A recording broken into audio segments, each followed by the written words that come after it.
what's your view about this outcome? And what's the impact to the market, especially in emerging markets? Well, short-term impact, of course, is uncertainty. Nobody quite knows what Trump's going to do. Hillary, in a sense, would have been a repeat of what we've seen over the years. Arguably, what we've seen over the years and the reaction to the financial crisis of 8 years ago now has not worked. So in one sense, maybe Trump will bring some new ideas. Of course, he might well go the other way, so people are very uncertain as to what will happen. He's mentioned various policies, 35% on Mexican tariffs on Mexican imports, a wall, no Muslims, all sorts of things. Now, of course, all these are often said by politicians in the heat of the moment, and when they come to power, none of these policies materialize. So there will be a wait and see. Will he lower taxes dramatically? Will he spend on infrastructure? I mean, certainly the US needs infrastructure spending. That's clearly required. He talked about a lot of policy, different policies right now. And do you think which one is most important? We must consistent to watch what he do.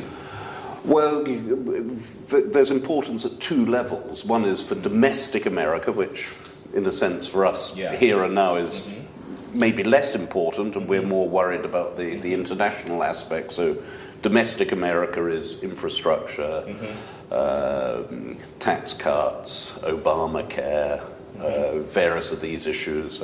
Mexico, I guess it is domestic America as well.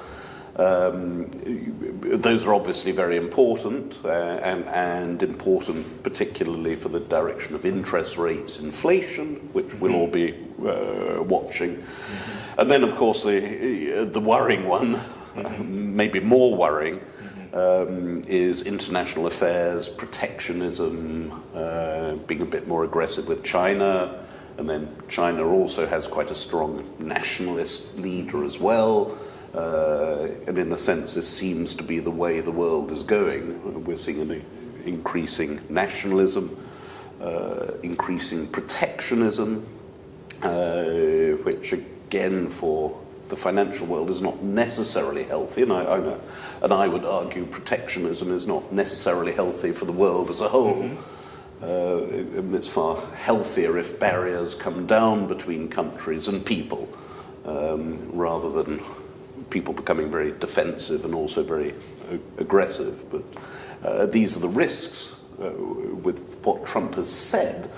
But again, what Trump says can be very different from what Trump does. The interesting thing from the political landscape is he has arguably more power, of course, given the Republican control elsewhere. So he has more power to get policies through.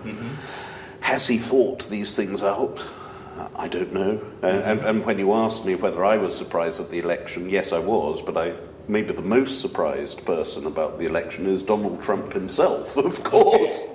Did he ever really think he stood a real chance of being president when he started? I wonder.